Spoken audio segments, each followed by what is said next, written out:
During the 19th century, Britain was mass-producing large quantities of beautiful, high-quality porcelain which was exported all over the world.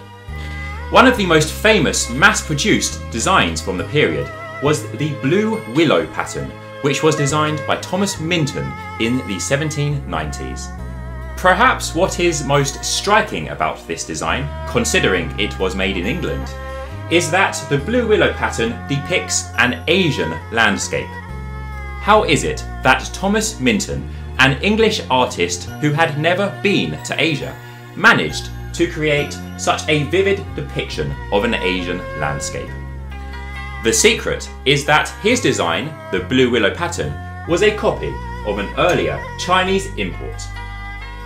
This Chinese saucer dates from the Qianlong period in the 18th century and was produced especially for export to Europe. When this Chinese design is placed alongside the English blue willow design, the similarities are unmistakable. Both designs have two birds circling each other at the top. And in the background, there is a small Chinese sampan-style boat, which were common in southern China. At the right side of both designs, there is a Chinese pine tree next to a small pagoda. And at the centre of each piece, there stands a willow tree. We do not know for sure that Thomas Minton did copy the design of this Chinese import, but considering that the design is essentially identical, we can assume that he did. This is just one of many examples of Western porcelain imitating the designs of Chinese import porcelain.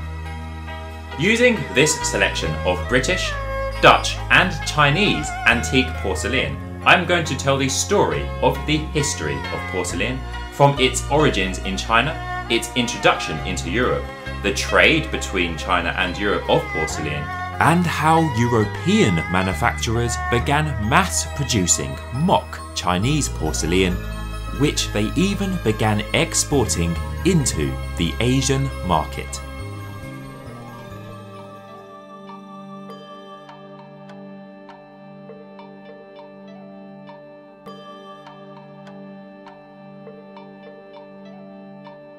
The manufacture of porcelain is a long and complex process that requires skill and high-quality resources. In Imperial China, porcelain production consisted of 6 distinct steps.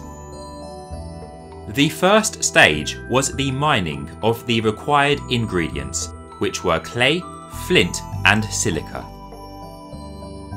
These raw materials were then crushed to create a fine mixture.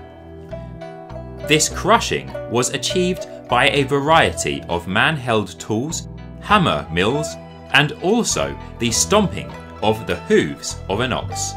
This mixture was then filtered to remove impurities.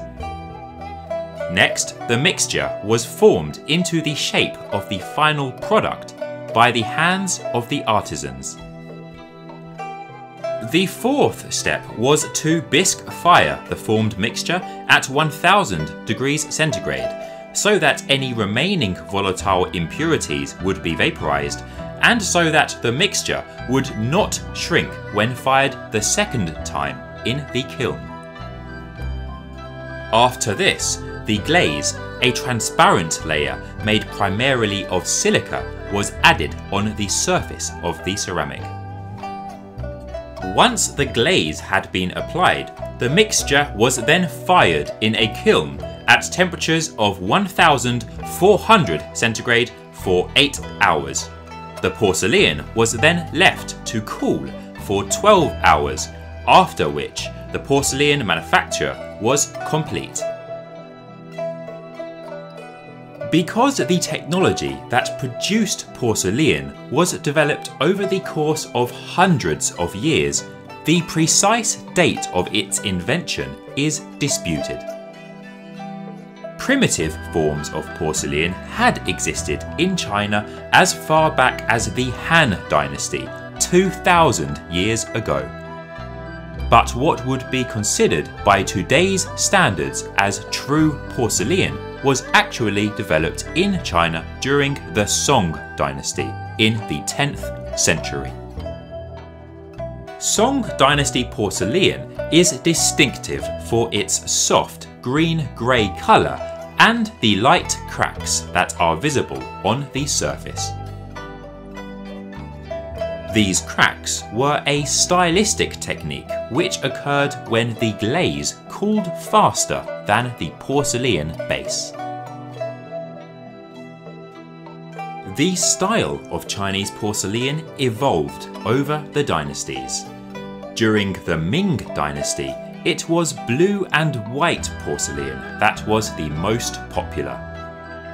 This colouring was achieved by applying a blue cobalt oxide pigment onto the white porcelain before it was glazed. In the Qing dynasty, it was common for the decoration to include a wider array of colours, which were typically applied on top of the glaze after the firing process. The constant evolution in the style of Chinese porcelain was the result of several factors. The personal preferences of Chinese emperors, the advancements in the techniques used and materials available in porcelain production, and the influences of the art from other civilizations which had been imported into China along the Silk Road trade route. Blue and white Islamic ceramics certainly provided inspiration for Chinese blue and white porcelain, and the blue pigment that the Chinese used was imported from Persia. Porcelain was produced at kilns all over China, but the best quality porcelain was manufactured at the imperial kilns, which had been ordered to produce porcelain by the Chinese emperor. One of the most famous and most productive imperial kilns was Jingdezhen, which was established by the third emperor of the Song dynasty, Emperor Zhenzong, in the year 1004.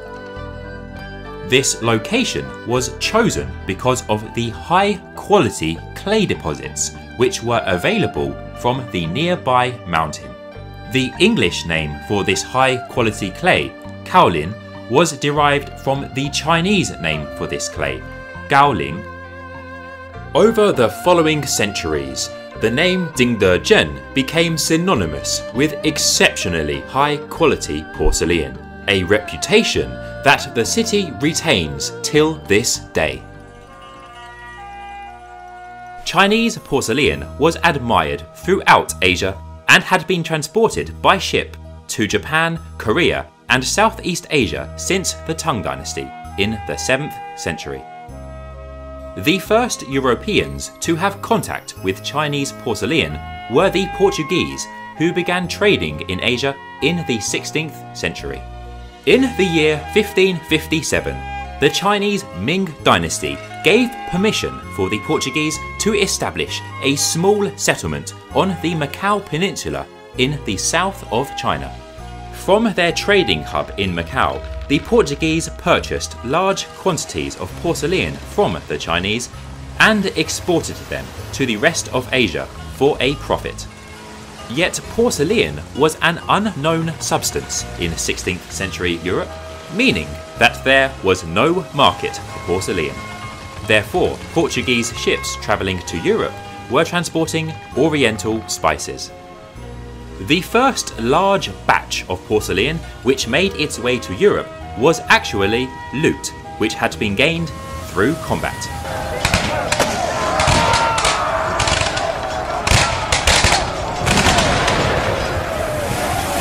In the year 1602, the Dutch-Portuguese War broke out, in which the two countries fought for control of trade and colonial possessions in Asia, Africa, and the Americas.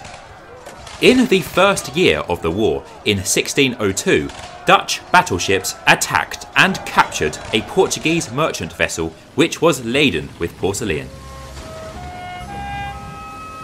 The Dutch plundered this porcelain and transported it back to the Netherlands.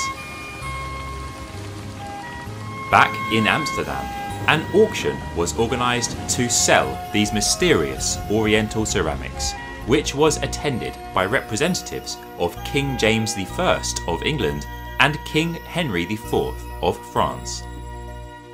This porcelain was unlike anything the Europeans had seen before. The Europeans were mesmerised by porcelain and tried in vain to recreate it, but no matter how much time or how much effort they put in, they were unable to recreate the smooth gloss and white translucency of Chinese porcelain. Because Europeans lacked the ability to create porcelain, it was seen as a foreign luxury which signified high status and sophistication. Almost overnight, porcelain became one of the most sought-after items of the aristocracy and the bourgeoisie of Europe. Between the years 1604 and 1657, over 3 million pieces of Chinese porcelain were imported from China into Europe. Due to the high demand from the European market, the Chinese began creating porcelain especially made for export to Europe. This export porcelain, which was not sold domestically in China, featured motifs which were more attuned with the tastes of the European customer. Typically, this included flowers, distinctly Chinese landscapes, and government mandarins. This became known as crackware, and this is an example of crackware from 1750. This porcelain saucer was manufactured at Dingdezhen, which had begun creating porcelain for the European market in the late Ming dynasty. As is common with crackware, there are a few defects on the surface of the glaze.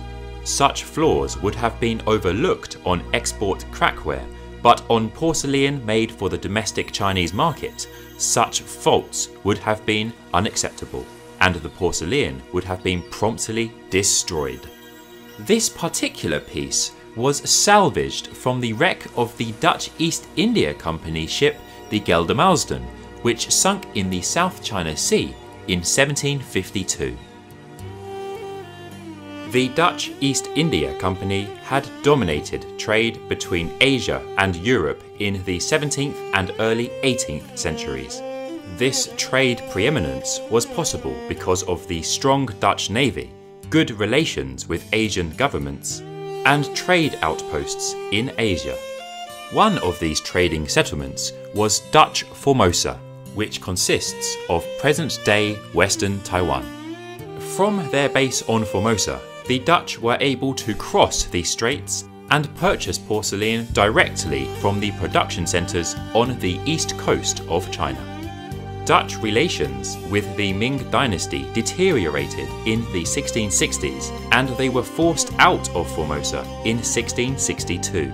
Yet, after the Ming was replaced by the subsequent Qing dynasty in 1664, the Dutch returned to give their assistance to the new Qing in defeating the old Ming loyalists.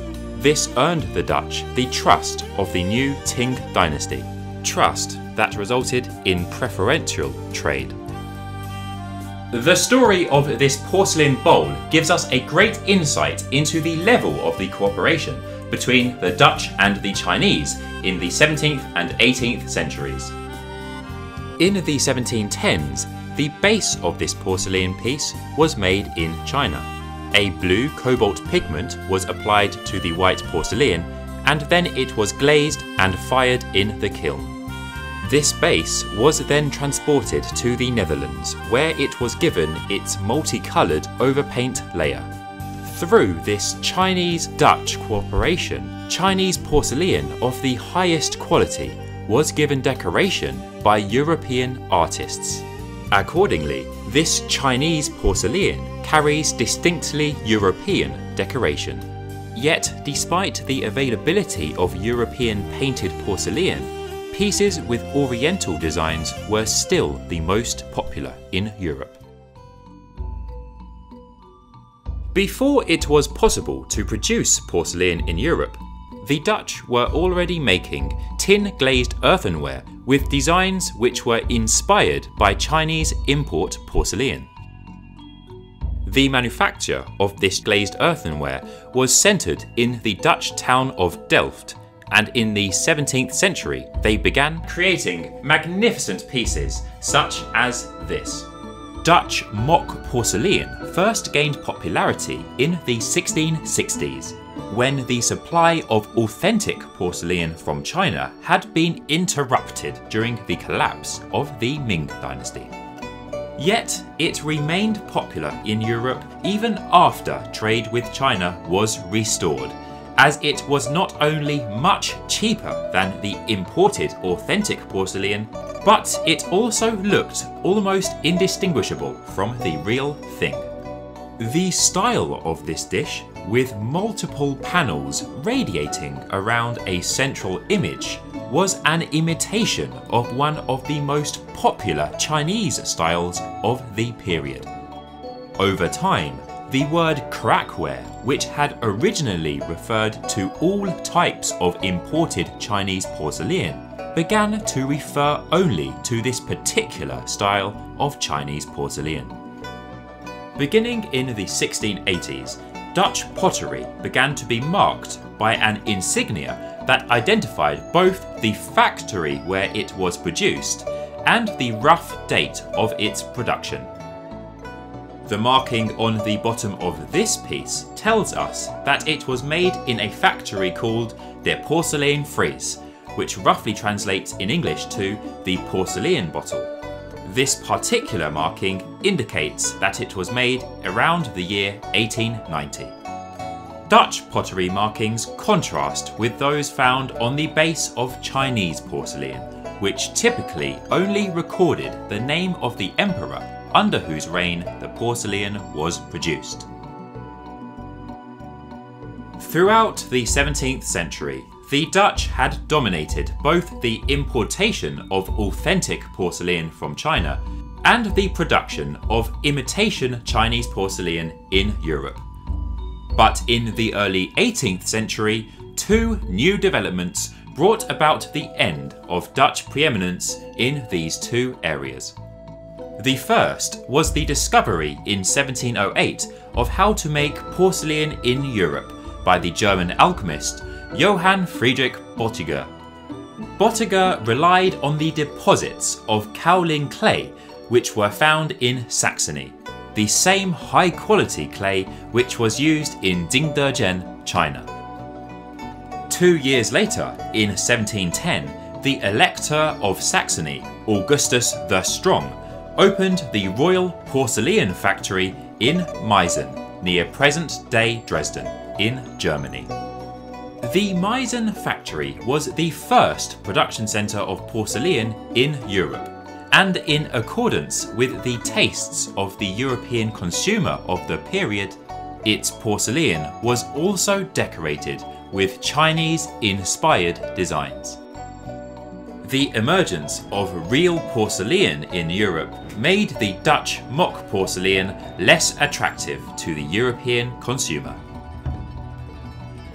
The second new development in the 18th century was the rise in the power of the British Navy. From the beginning of the 18th century, the British had begun to erode the Dutch dominance in the trade of Chinese porcelain. In the year 1721, 4 British ships alone had imported 800,000 pieces of Chinese porcelain into Europe. Yet it was the Fourth Anglo-Dutch War of 1780 to 84 that finally shattered Dutch trade preeminence. The British used their overwhelming navy power to crush the Dutch and gain control of global trade routes. The British were now the main European trading partner with China, but they were still unsatisfied with the terms of trade. The Qing dynasty was isolationist and fearful of the intentions of foreigners inside the country. By imperial edict, all trade with the outside world had to be channeled through one of 13 merchants based in the southern city of Guangzhou. Alongside the many other stringent regulations on trade, the British were also struggling to find a product which could successfully sell in the Chinese market. This meant that because of the large quantities of porcelain alongside tea and silk that the British were importing, they were stricken with a massive trade deficit with China. Therefore, the British sent their first diplomatic mission to China, headed by the statesman George Macartney. Macartney's delegation met with the Tianlong Emperor, and alongside introducing to him potential British products such as brass from Birmingham and linen from Ireland, they also tried to convince the Emperor to relax the restrictions on British merchants, to open new ports to trade, and also to allow the establishment of a British embassy in Beijing. The Chinese Emperor was uninterested, believing that Chinese products like porcelain were far superior to anything the British had to offer. Macartney failed to achieve his aims, but the trade imbalance with China would eventually be solved by other means. It was around the same time, in the 1790s, that Britain too began producing porcelain at home. The centre of British porcelain production was in the West Midlands of England. Many family-owned porcelain companies had been established in the area, with famous examples including Minton and Spode. The founder of the former, Thomas Minton, was the designer of the blue willow pattern, whilst the founder of the latter, Josiah Spode, is credited with the invention of fine bone china, which is where animal bone is added to the porcelain mixture to increase its translucency and strength.